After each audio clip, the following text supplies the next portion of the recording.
give hope. Not tomorrow. Not in a few years. Not right now. Some battles must be faced together. Cancer fighters stand up to cancer every day. And you can be part of this battle too. Visit standuptocancer.org/American Airlines to learn more. Together, we can save lives. Adopt US Kids presents Multiple Choice Parenting. You accidentally put your daughter's bangs on you A, line things up a Where do you go to see the Facebook Live? Oh, it's on Those sweatbands are so hot right now. if you go to Everyone's wearing Facebook them. and search Like for that basketball Rebel player Ministries, and that other basketball player. it'll come up B, on the it's page. spiritual. Okay. Mom, where did all the mirrors go? A reflection could never capture our true selves. Good book already. Beauty is within. Oh, C, look on the bright side. less time blow drying, more time texting. Or D, show empathy. Mom, you really don't have to... Ta-da! Twinsies. I kinda love it.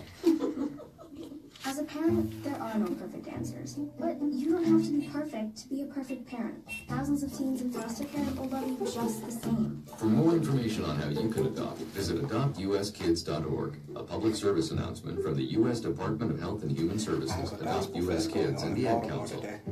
Oh yeah. The following is made possible by Okay. Where? Basketball court always. Write down the Look at the details. address.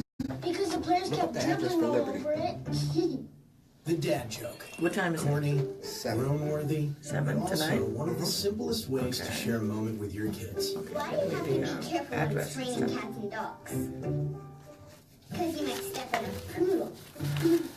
And kids that spend more time with their dads grow up to be smarter, more successful. Can I tell you a cat joke? Just kidding. And with any luck, So has this started also? Why didn't the skeleton go to the Elementary barrens? program. Because he That starts doesn't on, have May any body 17th. to go with. dad jokes rule. So take a Read it moment out to me. to make one. And give 3301. your kid a laugh. It's as easy as going to Milford Mill, fatherhood.gov. Brought to you by the MILFORD. U.S. Department of Health and Human Services and the Ad Council. That's really funny. Okay. Windsor Mill.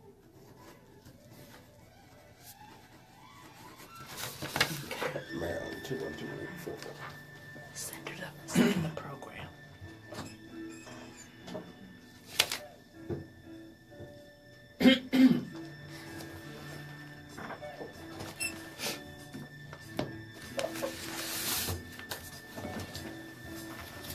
Good morning.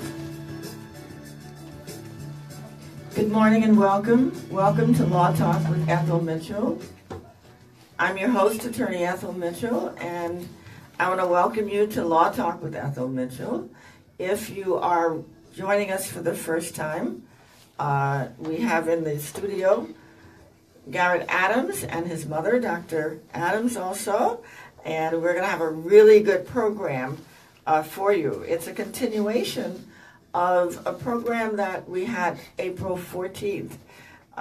This is a young man who is the son of a minister and a doctor and was going to a Christian college and still decided he wanted to get high, and eventually that led to armed robbery and a stint in jail. He just got out in January of this year, and it's quite compelling. We don't often get the chance to talk to our young people about what were they thinking when they did these things. And so I think it's important for us to listen, because the only way in which we're going to know how to deal with this is to listen, to learn, and to have them listen to somebody who has gone through it.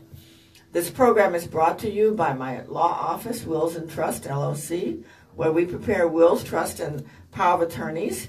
Give me a call at 240-638-2828, 240-638-2828.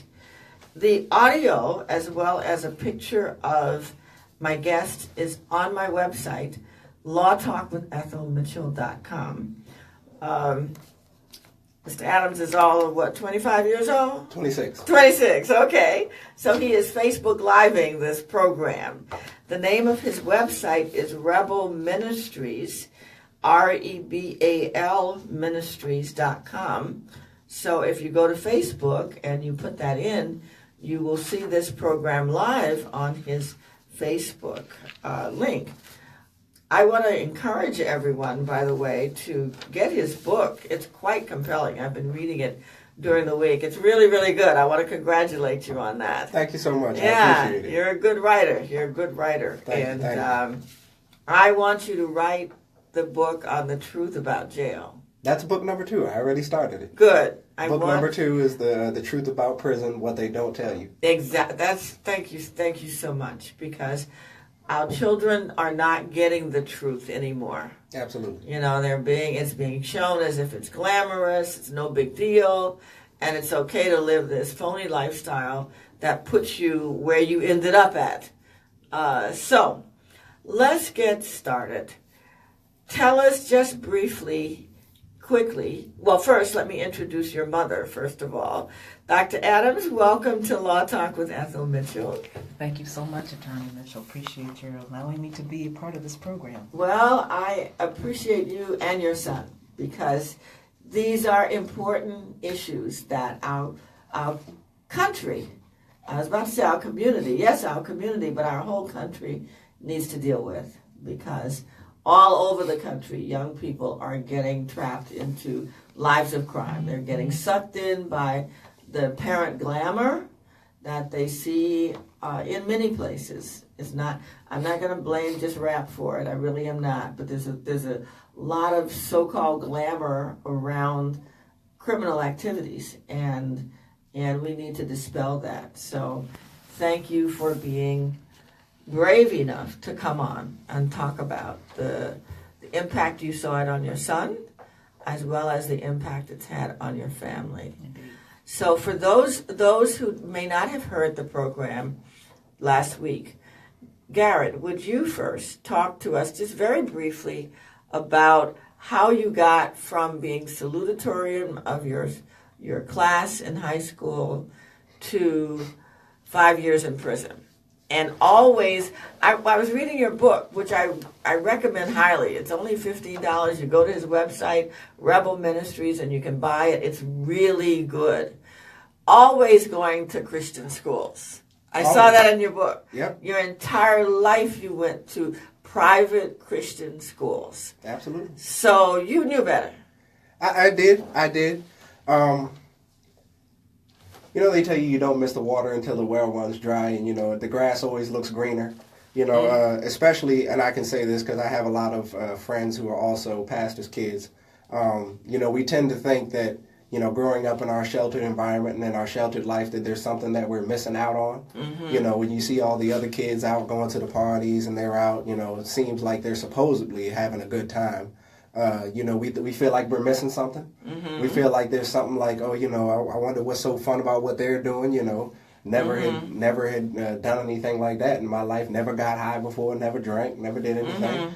You know, going to these Christian schools, and you know, decided one. But now wait a minute. I went to Catholic boarding school. All right, you could go to a party. You couldn't go to a party. Not where I was. Not really? In my academy. Excuse I was me? at a boarding academy in Pennsylvania. We were in the middle of the mountains. Wasn't too much partying going oh on my! down Well, there. they were chaperoned with nuns and stuff, so it wasn't a whole lot happening. But but at least every once in a while we would get to do a little something. I mean, we had like prom, but you know that was pretty much like that was like the extent of it. That was pretty much the extent of it. But so you went all the way from wanting to party to getting high. You know, and the problem with that one was, and I just did a presentation down in Virginia for some kids down there, and I spoke on, and I told them that, you know, the biggest enemy, I think, to mankind is compromise. And the reason being is because once you begin to compromise one set of morals, one set of values, it makes it that much easier to compromise another. Mm-hmm. And so once you begin that slippery slope of compromise, then you end up finding yourself doing things that you never thought you would do, mm-hmm. and doing things that you told yourself you never thought you would do. Mm-hmm. And it starts with that compromise. And for me, you know, curiosity killed the cat, and you know, to borrow the phrase, but I was just, you know, I wanted to experiment, wanted to see what being high would be like. And the biggest problem with me was when I tried it, I liked it. Now that was the issue. That was the biggest problem. It wasn't that, that it hooked me or anything. It was the fact that I liked it. I liked the way it felt, liked the rush, liked everything that came with it. And so that is where I really started going downhill. And, it just escalated from there. How did it get? Tell us briefly how it escalated. Because Sure. you were either at school or in your mama's house. And so... Yeah, this but is really once you start getting to a certain age, I had got my license and things like that, so it was a little easier for me to get out and about. So it escalated because we went from just smoking a little weed, then it went to drinking, then it went to experiment with some pills, then it went to other things, hanging out on the weekends, getting hotel rooms with friends. We're throwing parties in the hotel rooms, getting drunk and high every day. And that escalated. Girls got involved in it too. I was reading your book. Yeah. You were having a good time, child. Lord, I don't know about a good time. I don't know. You were busy. I'll put it like that. Yeah, we'll put it like that. By the grace of God, I don't have any kids. Thank you, Jesus. I don't have any kids, and haven't had any issues where I've had to go to the hospital. So Okay. You were lucky. A lot of people it wasn't for lack lucky. of trying, but thank God for that situation. Yeah. So these things, as you know, cost money. There aren't too many drug dealers who standing on the corner just handing out free drugs every day. And people aren't giving you free hotel rooms, and alcohol sure as heck ain't free. So where'd you get the money? Because I know your mama wasn't gonna pay for it. At least not knowingly. This is where we found ourselves into the robbery situations. So you started robbing. Started stealing. 19 years old. Yep. Started robbing. Started stealing. Unfortunately, and did you have a gun? I did. Again, compromise. Told myself that I would I'd only do it once, just to get over, just to give me a little money until I got what I needed, and that one turned into two. When I needed some more money, then when I needed some more money, that one turned, well, I'll just do it one more time. Another enemy, I believe, especially to young people, is that one more time. Even if you look at movies that are out now, it's you always see the movie American Gangster. You can look at that one for an example. You have situations where the people always say, well, I'm going to just do this last one. And it's always that last one that always gets you in the biggest trouble. It's always that one more time. It's always that one more time that gets you in a really messed up situation. And so it just kept going on. My one more time never came. So it was just one more time, one more time, one more time, one more time, one more time until I ended up with 6 of them. 6 different robberies. Yes. Wow. Dr. Adams, I want you to chime in here. This is Garrett's mother. Dr. Adams, tell me a little about what was going on in your household. Did you have any idea what he was doing? I mean, how did that evolve as a... What I saw primarily was Garrett really going down a slippery slope. From the time that he was really his last year in high school, I began to see a real change in his behavior. And it's really interesting because although I'm trained to observe a lot of these things, when it's that close to you, you don't often see it. So you miss the forest for the trees. And so what I saw was, in fact, what I called it at the time was, that he was smelling himself, is like we used to say in the old days. That's an old expression. That's old right, expression. when boys get a certain He's age. smelling himself. He had turned 18. And I said, boy, you just feeling your oats and you smelling yourself. And he was just really doing a lot of acting out behavior. And it concerned me greatly. But it wasn't until about 6 months later that I realized that there was some medical issues also going on along with this. And so a lot of, what I attributed a lot of his behavioral acting out to be was self-medication and really symptoms and signs of a medical problem that he had, and some impulsivity and all of this, and getting an adrenaline rush, which people tend to like. And I thought all of this was primarily attributable to that. Attempted to get him some help, and unfortunately the help wasn't sufficient. So it was devastating. It was absolutely devastating because I saw my child, who I recognized and still do believe had enormous potential. Very, very bright young man. He was salutatorian, if I'm not mistaken. Could have been valedictorian if he wasn't acting out. but just incredible potential for his life. And I saw him just pretty much just taking it and throwing it away. Wow. That must have been very upsetting because you had given him everything that you could, basically. Good values. Your husband is a minister. You have another child who's fine. And this one, Garhett is your baby? Garrett's my baby. Your baby boy, okay. And he's back at home when things really sort of escalate. He's living in your home. Yes. Wow. So I would recognize him. In fact, there was one evening when I remember he was heading out and it was late, and I said, "Son, there's absolutely nothing good out there for you at this time, and please do not go." And I remember standing in the door and begging him not to go. And I'm just going out to, this or that. I was like, "Son, he always had an excuse." Always had an excuse. Garhett was a very convincing liar, and very incredibly manipulative. Very manipulative. And so I tended to see through a lot of that. But at that point, he's 19, not a whole lot. In fact, even with his medical care, he was 19. There was nothing really I could do. You could do, yeah. Because he was past age. He was past, yeah. Right. Yeah. We've talked about that on the show, that when you send a child off to college, once they reach 18, even if they get sick, they can't tell you. If they lose their scholarship, they can't tell you because they're 18, 19 years old. So what we're recommending just on another front is that when you do that, you have them do a power of attorney and a medical directive, right, authorizing you to get this information. Which pretty much I did get, but at the same time didn't have control over. Yeah. Well, we got to take a break, and then when we come back, we're going to open the lines for questions, but we're going to continue the conversation. Okay, but we're going to take a break right now. Thank you. Unplug. Oh, you're not plugged. Oh, yeah. Unplug your thing. Yeah. Because they're live. Plug it back in. Yeah. Is there a particular instance that either of you can point to when things kind of escalated, but before the cops showed up? It was progressive. It was progressive. After, as I said, the precipitous change came about when it was January or so of his senior year. Something happened around the holidays. I think that's when he first went out and got the tattoo. First tattoo. Oh, he got a tattoo. That was the first You didn't mention that in the book. He's covered with them now. But I have about 40 now. Yeah. Oh my God. He's covered with them. But that was, I had a suit on last time. he had completely. Oh my Lord, he had totally child. defied. I mean, that was a defiant. Oh my God. It was a defiant moment. Gee whiz. Oh my God. All the way up.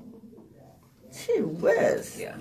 So that was pure defiance, and I remember that being a real problem. And that's when I said, "You're just smelling yourself," because he and I had a contract that he wasn't going to do this. Wow. And he did it anyway. And I had begun. In fact, I tied his allowance, I tied his license, I tied everything I could to it. I just saw that he was heading in a path, and I was almost powerless to stop it. And it was the most frustrating time for lots and lots of reasons. So my biggest problem was that I didn't know anything about the whole system. I knew nothing about the penal system. There were a couple of instances though when I had come in the house and I had come in the house and I had I guess trying to be big man, trying to show off. I tried to hit her off with some money and my father off with some money. And you giving them money? And I'm buying stuff, bought a flat screen TV, all this other stuff. I'm buying all type of crazy stuff, bringing it in the house. They're like, how'd you buy a flat screen TV? Of course I'm making stuff up. I had it from my job. And what did I say? Yeah, my mother was like, I don't want no dirty money, boy. You can take this money. She said, I don't want no dirty money. So yeah, I've often felt like parents have to know when that kind of thing starts to happen. Like they walked in the room one time and there was my father walked in the room one time and there was money literally all over the floor. Because I had just finished pulling a robbery and I was counting it and there was money all over the floor. And he was like, no parent really wants to believe that the kid is doing something like this. Yeah. He was like, where did you get all this? And I was like, oh, this is from my job. I had it saved up and I was just going through it, counting, I could lie. I'm telling you. He was a convincing liar. I could lie my way into the White House. Designed by the world's leading sleep experts. Okay, we're going to talk about that aesthetic, because I think that happens. One of the things that is so compelling about this, and why I wrote Jay Dow is the name of the newscaster that I sent the information to, I think it happens over and over again. Well, see, the thing is, especially from my perspective, I had no reference for this. Yeah. Most parents don't. Plug in. Yeah.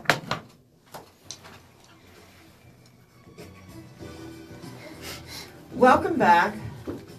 You're listening to Law Talk with Ethel Mitchel, and I have as my guest today Dr. Adams and Garhett Adams. What's your first name? Darla. Darla. Okay, Dr. Darla Adams of Baltimore? We live in Laurel. Laurel, okay. Garhett, her son, is recently out of jail in January of this year after serving 5 years for armed robbery in 3 different counties. He is the son of a minister and a doctor, and he has talked to us about how he went from an all-Christian education into doing drugs, robbing different stores, and so on. And I asked his mother to come to talk about what was going on in the household. What did this look like to her? Because you started just now saying that you could tell that he was changing. Yes. And during the break, you mentioned one thing in particular that was kind of like a real red flag for you. Can you tell my audience what was that? The tattoo. Well, it was about January, or actually it was over the Christmas break of his senior year, and he had absolutely defied me. We had had a contract that he would not get piercings and he would not get tattoos, and it was only under those conditions I'd allow him to have his license. Okay. And because I suspected that he would go that direction. In fact, he kept saying, as soon as I'm old enough, I'm going to do these things. And I was like, look, you know, you don't need all of this and so forth. But over the Christmas break, he had gone out and gotten a tattoo. Okay. And with which I was just angry, and you know, he had defied me and he had broken our contract, and so that was probably a tipping point that he was heading in a direction. It was not long after that he started to get multiple piercings, which were against the rules of the school where he was enrolled. I mean, he was just not allowed to have these things. I saw these changes in behaviors. One of his favorite teachers, began to tell me that she was seeing changes as well. I see. But you couldn't stop him. What was going on in your mind, Garhett? Oh, Lord. Lord. At which time? When I started getting the tattoos and doing all the piercings? Yeah, I mean, what else were you doing at that time? That was around the time I had started, getting high and doing things. I had started getting high by that time. And so, I do remember because I was high the night I got my tattoo. So I started going and doing these crazy things just, I was smelling myself to an extent. Yeah. I was thinking I'm about that age. One of the things I like about you is that you're telling the truth. And it was true. It was true. I was smelling myself to an extent. I had gotten to that point. I was like, man, look. Because I had always told myself, once I hit 18, man, I'm about to, do this, that, and the third. Going out of here, yeah. And once I hit 18, I'm like, man, I'm going in here and I'm do these things, explore, do what I want to do. Being in Christian schools all my life, we had always had all these daggone rules about this, that, and the third, what you can't do, do this, that, and the third. And I was like, you know what? I'm sick of it. I don't care no more. I'm going to do this and I'm going to do that. And then, it led me down. I really wish I had just stayed that nice little Christian boy that stayed in school. But also it's interesting to me that your definition of being rebellious was doing these kinds of things. Or your definition of being a man was these are the kind of things that you would do. You know what I mean? Like years ago, I think when we were coming up, it was more like, I'm a man, so I'm going to get a job and I'm going to move out. Well. Yeah.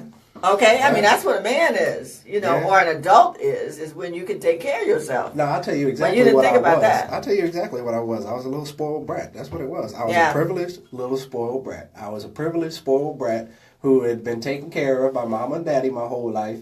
And, just took everything for granted. So you expect them to keep on taking care of you while you were doing all these other things. And took everything for granted. and just assume that it, would always be there. And that's really a problem with especially, when you see very privileged children, they don't know the other side of it. And I didn't learn the other side of it until I went to prison. Until I didn't have all those amenities and those things that I had grown up with, those nice little frilly things that I had growing up and whatnot. I had never seen that side of life before. I had always known the privileged life. So you begin to think, oh, this is just how life is.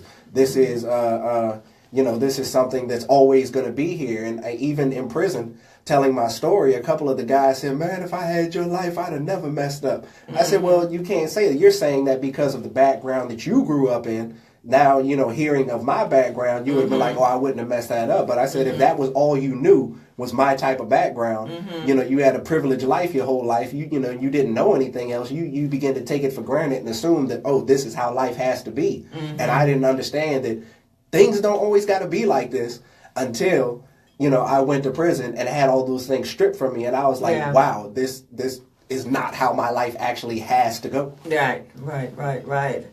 And some of it is also at certain ages, especially males, but females too, you feel invincible.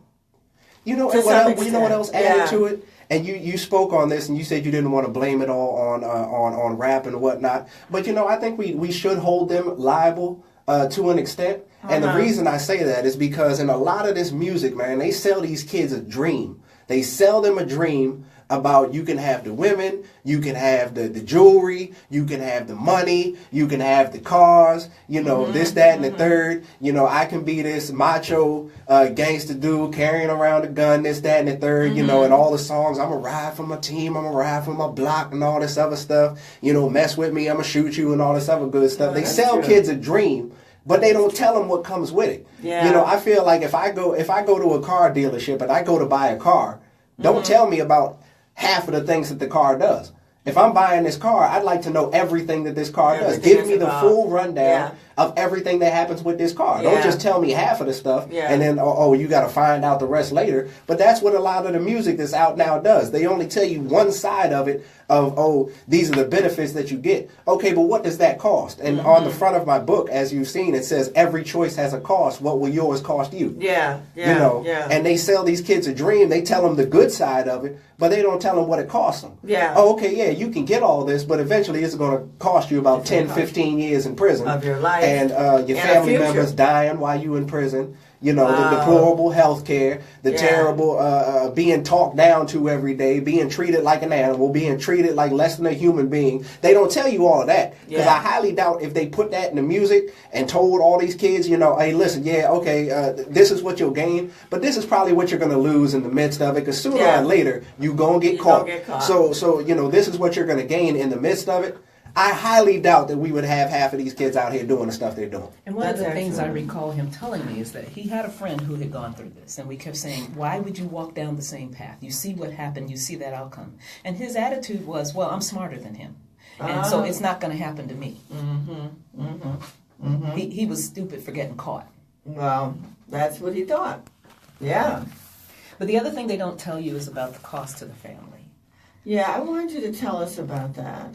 I cannot. What did it? October 15th was a day for my family that will live in infamy. I happened to be home. I travel a lot for a living, but I happened to be home that morning. And in fact, before he left out the house, I just felt very strongly impressed to pray with him. Had no idea that was the last prayer I was going to have with my son for 5 years, essentially, in person like that. Wasn't quite 5 years. I mean, eventually we were able to pray while he was in prison and see and touch each other, but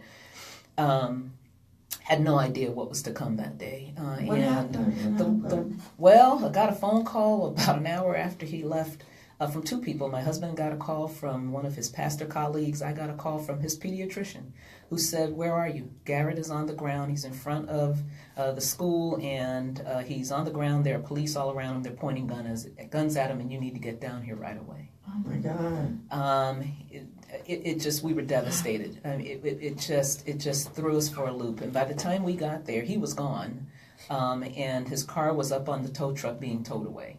Wow. And we thought that, in fact, we knew it was impounded, but we thought it was part of evidence. So one of the things that really was more devastating is that we had no idea what any of this meant. We didn't know what to do. We didn't know where to go because none of us had ever been involved at all with the penal system. With the penal system. Not and that's nothing true more, for most people. Nothing more than a traffic ticket. Yeah. That was that's the true extent. for most people in our country. That was the extent of our, and that's going true to court for for a most black traffic people ticket. in our country as well. So okay? we had no idea. Didn't know where he had been taken. We didn't know what we needed to do didn't know next. where he was. We didn't know where he was. We didn't know anything. And finally, a friend of mine who knew somebody was able to tell us that he was at PG.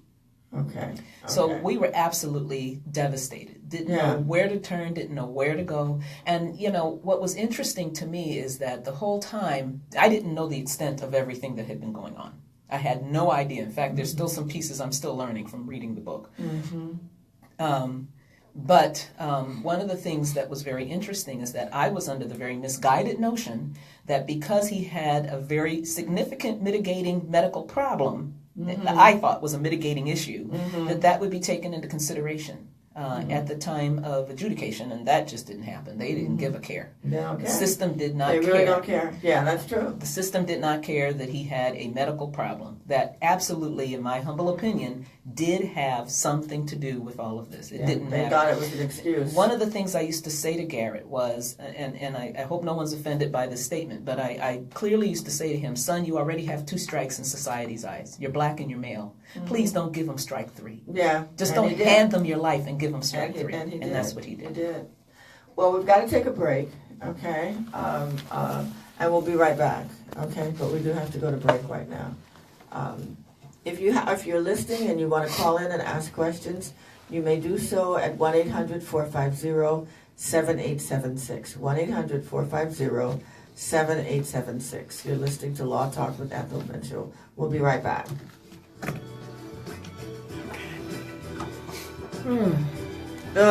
Yeah, I think that's every mother's nightmare, seriously. And then there's so much to the story, but I remember the very first call we got back from him, and he's crying uncontrollably. You've got to get me out of here. You've got to get me out of here. Please, you can't let me, you've got to get me out of here. And we're like, son, we can't can't grandma and grandpa, can't they put up the house? Can't they do this? Can't they do that? And I'm like, well, no. First of all, they set bonds so ridiculously high. That was on the first charge. On the second, by the time the third charge came around, what was it, $1 million bond or some craziness?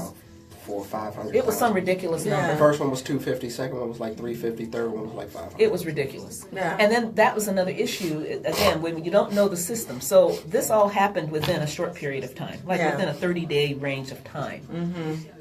The lawyers were telling us, they'll try this as a global plea. And that didn't happen. So every lawyer, every county wanted their pound of flesh from him. So even though he was incarcerated on the 15th, he never got out. And yet by the time he got to the third trial, or the third hearing, they were trying him as though he was a third-time offender. Oh my God. That's why his guidelines were so high. And he had never gotten out. That never should have happened. But the justice system is not just. I tried to explain it. My lawyer was trying to say, Your Honor, you said y'all are treating this as if like he had gotten out and he got out of jail and did something else. He said all of this stuff happened at the same time. Right, he said he's never been out. Yeah. He literally, and how this really happened was the first county sentenced me. I called and sent letters to the second 2 counties, said, listen, I'm already incarcerated. And the judge and the lawyer did too. Say, can you serve me my warrant so we can get the time started? They said, would for not what? do it. They said, we know where you are. You're not going anywhere. They said, we'll let you finish your time first, and then we'll start. So there was no concurrent sentencing with the 3. Wow. The 2 of them were concurrent. The one was completely consecutive. Wow. Yeah. So, I mean, we had no clue. But I kept saying, but the difference between him and his friend was he had a medical problem. He had a medical problem, which I was absolutely certain would mitigate this, that they would recognize that he had a medical issue. If anything, my privileged background worked against me because they looked at that like, you had all the opportunities and you have no excuse? Okay, cool. If anything, that worked more against me than anything. Yeah, well, it should have. You were in school doing well and all that, and you had a full ride to college and you screwed that up? No, it should have. Okay.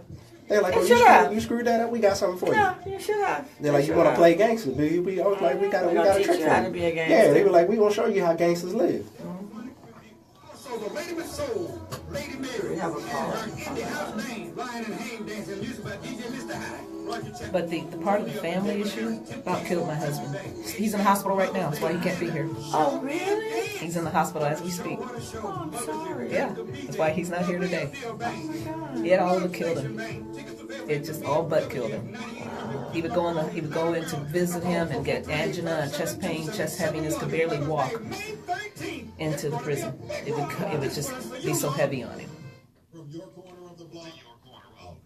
So crazy. Sorry. Crazy. And that's the cost that the kids don't recognize. Yeah. It's the extended cost. What I mean, it broke us our bank account.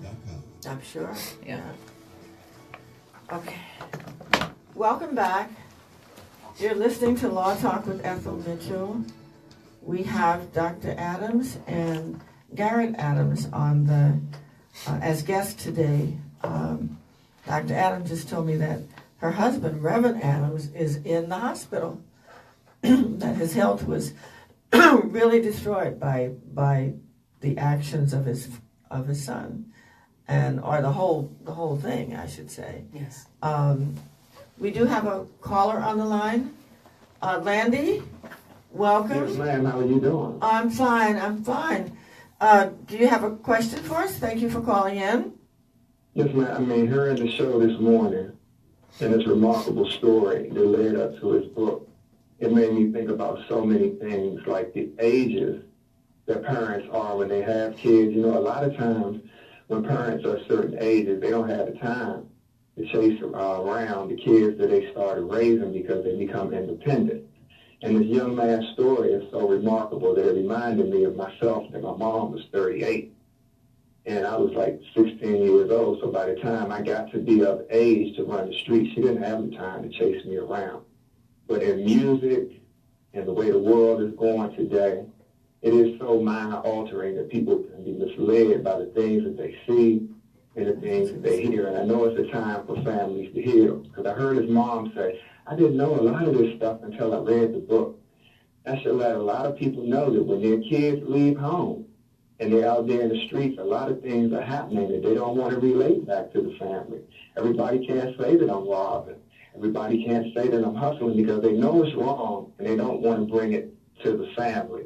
So I definitely understood this gentleman's story and the purpose of writing it, releasing it. And I hope it reaches the masses of people that can understand that with those things you want in life, if you jump out there into the streets, there is a price for it. Yeah. I know that I've been living in D.C. running a nonprofit that dealt with gang crew conflict resolution. Every child ain't innocent, and every child ain't no angel. So the show brought to the light what people really needed to know about the young people that live in their house and what happens when they enter the street and when they get caught and when they go to jail. And it was such a positive effect that I had to call in and tell everybody that's present this morning, thank you for bringing something like this to the mainstream. Because a lot of times it gets swept under the rug and we don't get to talk about this in the black community. So I commend everybody there and the station itself for having this type of quality programming. And I wish you nothing but success, brother. Get out in the community and keep sharing your story. Thank you, sir. Thank you. I appreciate it. Thank you very much. Landy, what's the name of your organization? Oh, I was running an organization by the name of In the Streets Inc. And if anybody is listening and they know Landy Thompson, I have a book too, The Reflections of Landy F. Thompson Jr. And I'm a hip-hop artist, Big Joey the Dawn, out of the District of Columbia. Okay, thank you. Thank you very much for calling in. Have a good day, and thank you for such quality programming. Oh, thank you. Thank you very much. I One think of the this things was I think too that was so hurtful is that, and talk about knowing your kids, one of the things I prided myself was that I would always know my child. And that I would know him so well. And we communicated about nearly everything. I mean, there was very little that we would not share. And yet, even with that, I was devastated that I didn't know this. How could I not know this?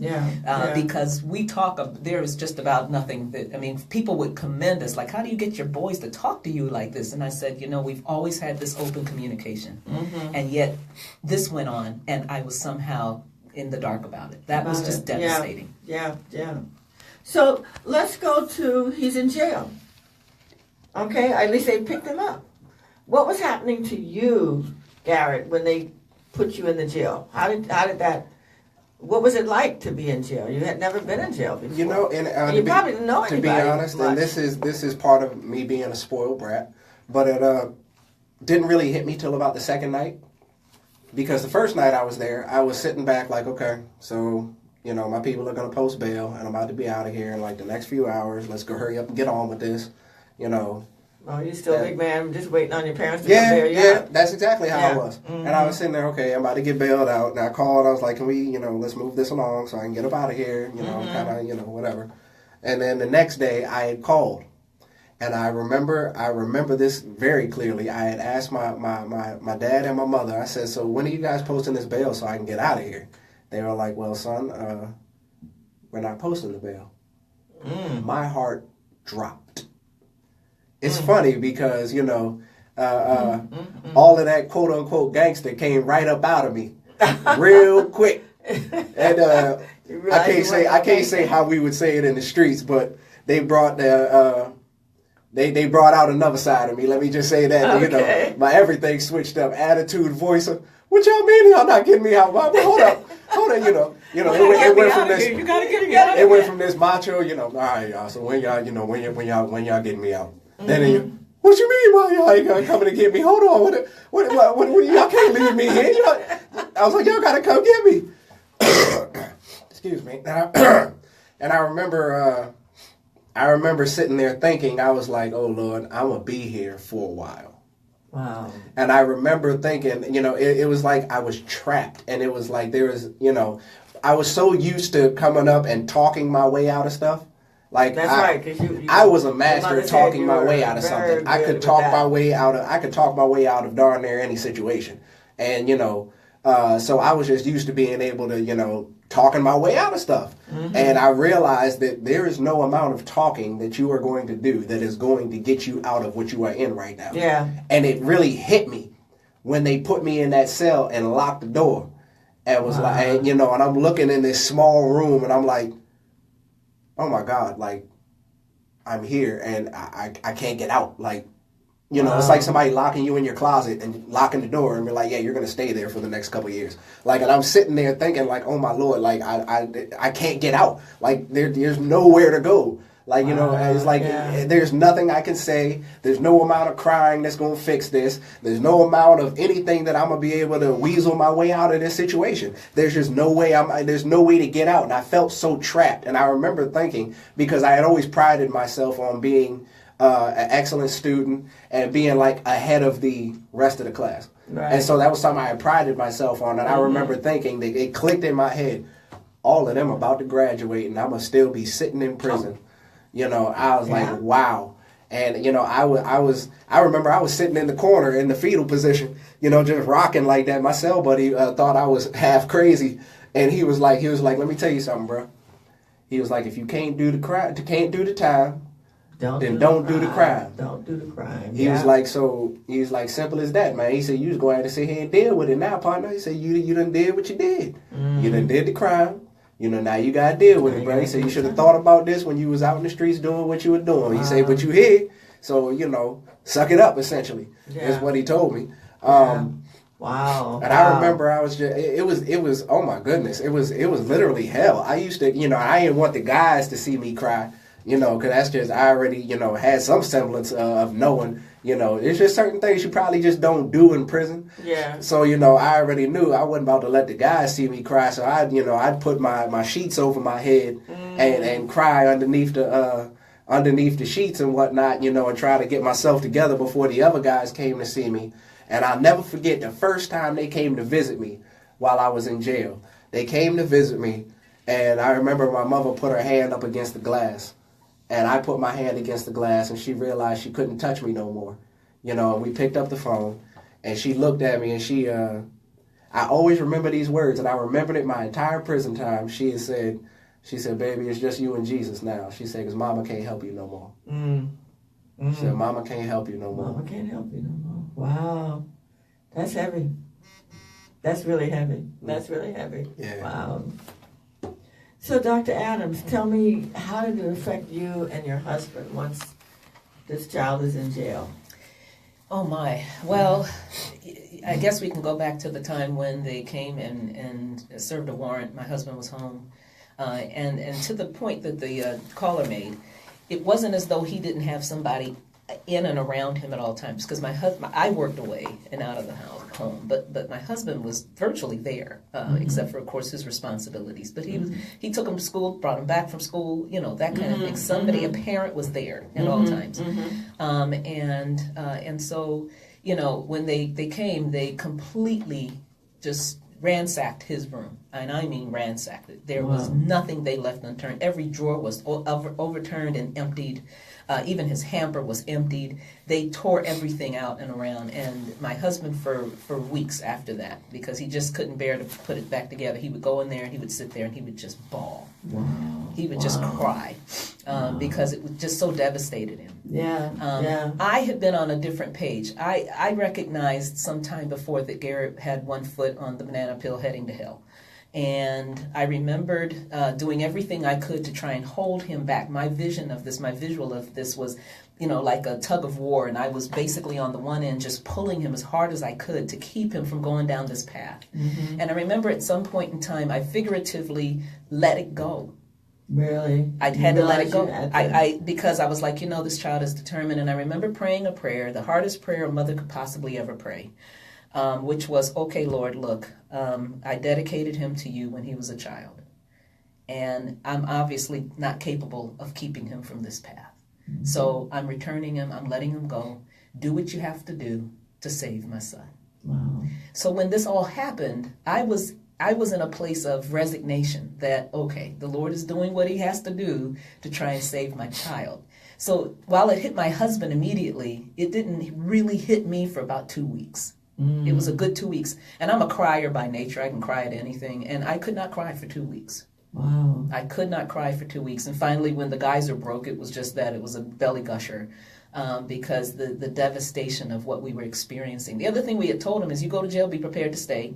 And we're not going to, lose all of our life savings trying to hire help for you, an attorney, to get you out of the mess you've gotten yourself into. But when I tell you that was hard, though. We couldn't do it.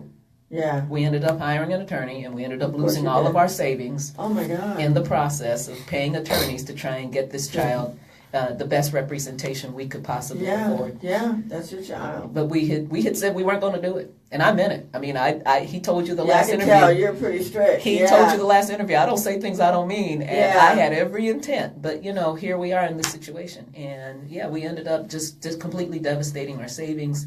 It was a very difficult time for the family. My parents, my mom would cry, and my dad as well. His grandparents. And I think if you've read in the letter, there's some letters in there. I saw the letters in the one from my dad is just tore me up again as I read it, because as my son said the last interview, here's a man who had lost a child, so he knew the pain of losing a child.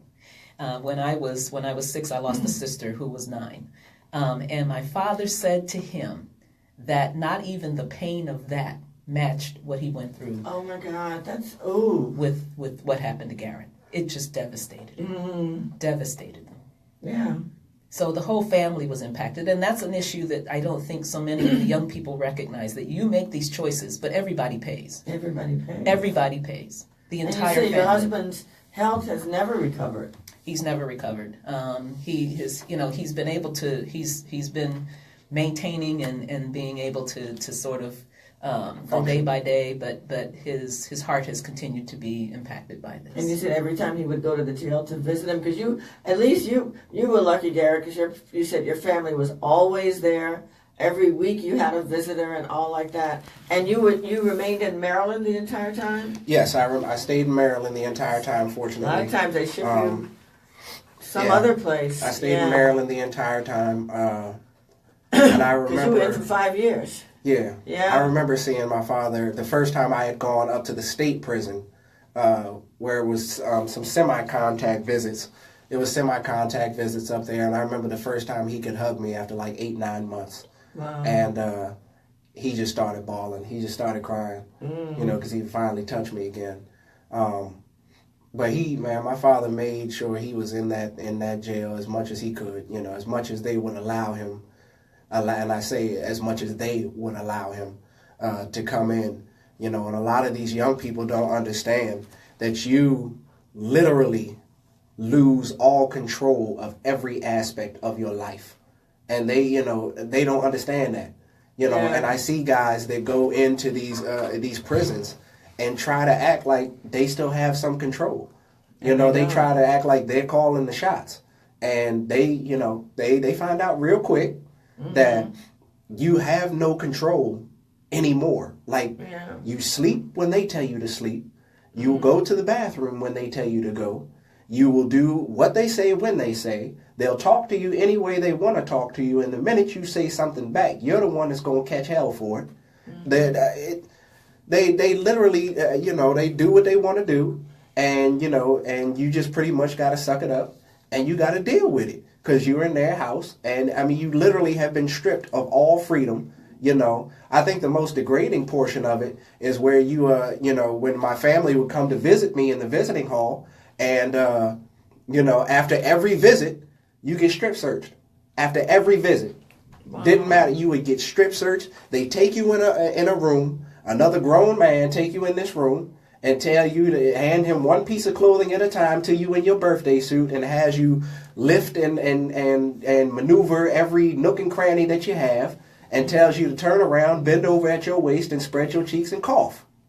Wow. And, and tell him no if you want to. Wow. Because I've seen them actually, they'll hold you down and search you if they have to. Wow. So, that's the truth about jail. That's the truth about it. Now, if these kids still want to go out here and volunteer to go ahead and get naked for another grown man and have him, violate every bit of dignity that you have, help yourself if that's what you want. Wow. But it was terrible. It was horrible. It was despicable. Even the little bit of property that we were allowed to have in the cell, they'd come in and take what they wanted whenever, the guards. They'd come in and ransack the room whenever they felt like it. So you try to put stuff into some semblance of order so you can, you don't got to live like an animal just because they treat you like one. They come in, ransack the room, do whatever they do. For one example I will never forget, I was in a cell in the dead middle of winter. Me and my cell buddy, our window was broken. And the heater, they had space heater, those little space heaters at the floor. My window was broken and my heater was broken. That's the dead middle of winter. We are in there freezing, and so we used to take some cardboard and put the cardboard up on the window, put a blanket up over the window so that we could try to keep the cold out and whatnot, keep a little bit of heat in. And I remember one of the guards did something. And we said something back. We should have just been quiet, but we said something back to him. The first thing they did, they came right in the cell, cuffed me and him, put him out the cell, went to the window, tore all the stuff out the window, took it, and put us back in the cell and said, "Now deal with that." Wow. No control. The other thing is that even the family, they don't strip search, it's me as well. Because they search you? Whoa! Oh my goodness! You weren't. I used to keep my locks in some pipe cleaners. I had to take them out before we would go in because no metal, no underwire bras. You could have nothing on you. Oh no, absolutely not. Wow! Wow! Well, okay, we've got to go to break one more time, and then when we come back, I want you to give your contact information because Garhett will come and speak to churches, to youth groups. He has his own mentoring program that he's starting in May. There's an event tonight, yes, ma'am. I understand. So we got to go to break because we have to take that break. And when we come back, we'll give out this information. Thank you all. We only have 5 minutes left. You can't go in there with an underwire. I saw people who would travel for hours. Dr. Vicky will investigate There were people who came in there from hours away because if you're coming from out of town, and this one lady didn't know she couldn't wear an underwire bra, and if you pass through the detector, because we have to go through, and it's very sensitive. If you pass through the detector one time and it flunks, it fails, they will not let you back through. Oh my They God. will not let you back through. And so, unbeknownst to her, she had traveled these many hours to come and see her loved one, and they would not let me. I used to keep T-shirts and all kind of stuff, and I said, look, I'll give you my T-shirt. You can take your bra off, and you can wear whatever, because you can't wear sleeveless. You can't wear. I mean, there's all these ridiculous rules. You have to wear a bra. They just won't let you wear it with the wire. Right, underwire. Can't wear. And so, she was devastated because she had traveled all this time, and they would not let her in. They were just cold and ruthless. And I'm like, I'm here every week. You know that, my hair is like, I don't have anything here. It didn't matter. So if I wanted to see him, I had to pull every last one of them out. Where her and my father would both come to the visiting hall, and my dad would just come in. I'd be like, where's Mom? He said they wouldn't let her in. I was like, are you serious?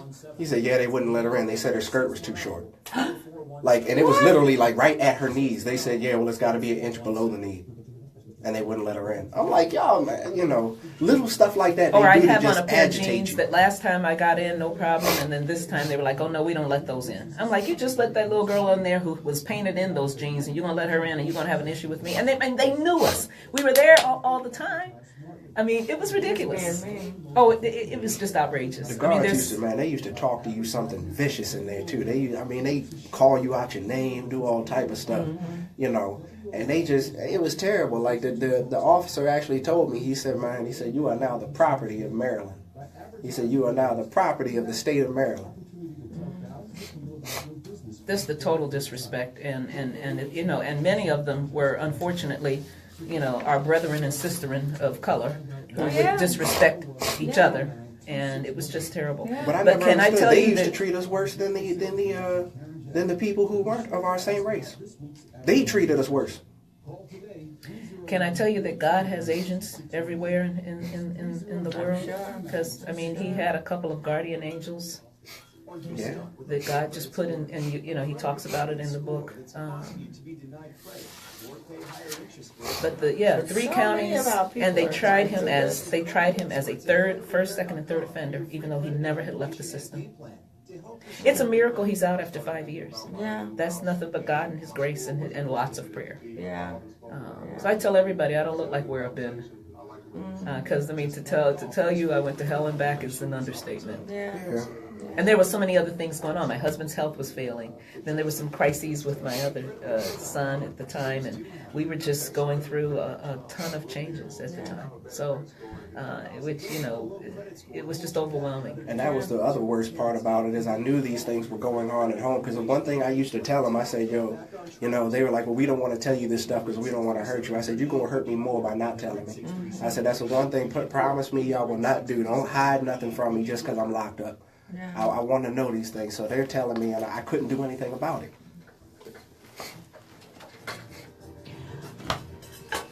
Welcome back. We're at the very end of our program, Law Talk with Ethel Mitchel. I have Mr. Adams and his mother, Dr. Adams, with me.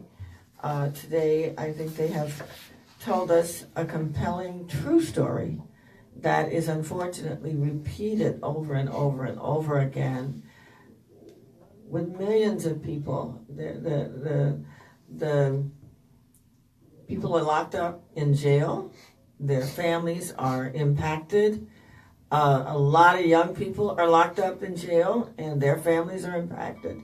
They think it's cool until they get in there and find out the truth about it. So I want you, Garhett, to give us the information about your website and the activities that you have. We only have 1 minute left. Sure. My website is Rebel Ministries, REBAL Ministries.com, and that's where my book can be purchased as well. And my ministry is holding a gospel fest tonight in Baltimore. Okay. Thank you very much. Thank you, and tune in next week for another very good program. Have a good week. Okay, go.